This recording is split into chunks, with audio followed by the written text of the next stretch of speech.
Have you ever looked at a perfectly sculpted bonsai and thought, wow, that's beautiful, but it doesn't quite look like a real tree you'd find in the wild?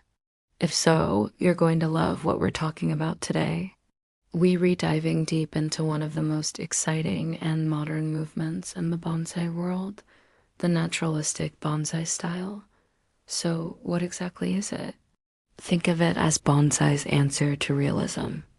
Instead of the highly refined, almost geometric shapes of traditional styles, the naturalistic approach aims to capture the raw, untamed, and often imperfect beauty of trees as they actually grow in nature.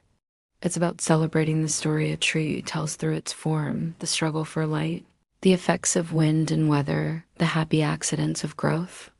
This style is a relatively new wave, really gaining momentum in recent decades, championed by artists who wanted to break free from some of the stricter, centuries-old rules. They looked at the ancient, weathered pines on a mountain cliff or the sprawling oaks in a meadow and asked, why can't our bonsai look more like asterisk that asterisk?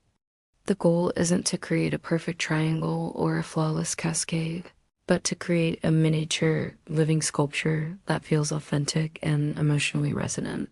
One of the key figures who truly propelled this movement is the American bonsai artist, Walter Paul. He's famous for his philosophy of creating believable trees. He argues that a bonsai should look like it could have grown that way all by itself, somewhere in nature. This means embracing asymmetry, incorporating deadwood or jin and shari, not just as design elements, but as storytellers of hardship and survival, and allowing for more open, airy structures. The core principles are fascinating. First and foremost is found object design. Instead of forcing a tree into a preconceived shape, you study the tree's inherent character. What does asterisk at asterisk want to be? Where are its natural strengths and interesting flaws? The artist's job is to listen to the tree and enhance its existing story, not impose a new one. This often involves a lot of patience and observation before a single cut is made. Another principle is the focus on age and character.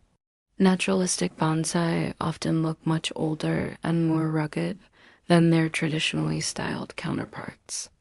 This is achieved by emphasizing features like rough bark, weathered deadwood, and a powerful, well-established root base, or nabari. The foliage isn't always a perfect, dense pad. It might be sparser, more clumped, just as you'd see on an old tree in a forest. It's about creating a portrait of a venerable survivor. Let's talk about some of the techniques used. While traditional wiring is still a tool, it's often used more subtly. The goal is to guide branches into natural-looking positions rather than bending them into sharp, unnatural angles.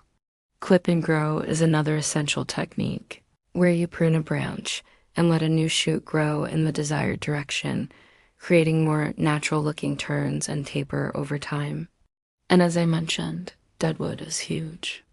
Creating realistic jin, dead branches, and shari, deadwood on the trunk, is an art form in itself, using tools to carve and weather the wood, so it looks like it has been battered by the elements for decades. So what kind of trees work best for this style? Honestly, almost any species can be adapted, but some lend themselves particularly well. Conifers like pines, junipers, and larches are fantastic because of their ability to develop amazing deadwood and rugged character. Deciduous trees like maples, elms, and oaks are also excellent candidates, prized for their beautiful branch ramification and powerful trunks that can be developed to look ancient and gnarled. The choice of tree often comes down to finding a piece of material that already has an interesting story to tell. Now, how does this differ from traditional styles? Let's take the classic formal, upright, or chakan style. It's defined by a perfectly straight trunk, a triangular silhouette, and branches that alternate left, right, and back. It's a symbol of stability and perfection. A naturalistic upright, however, might have a slight curve, a broken top, an imbalanced branch structure, or a heavy one-sided root system, all suggesting a life lived in a specific environment.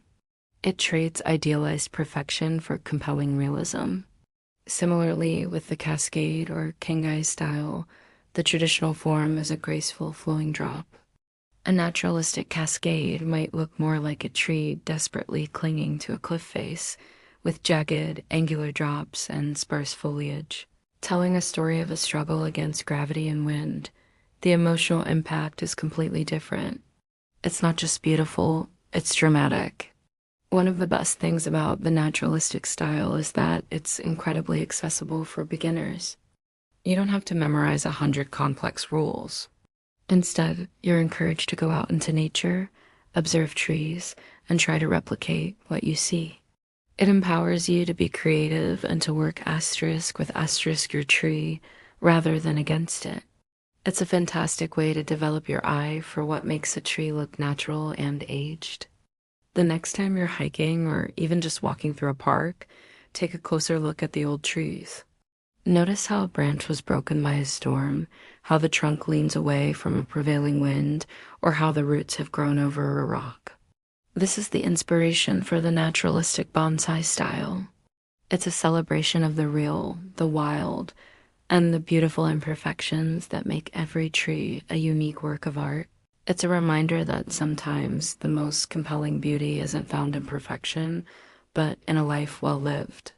I hope this has given you a new appreciation for this amazing approach to bonsai.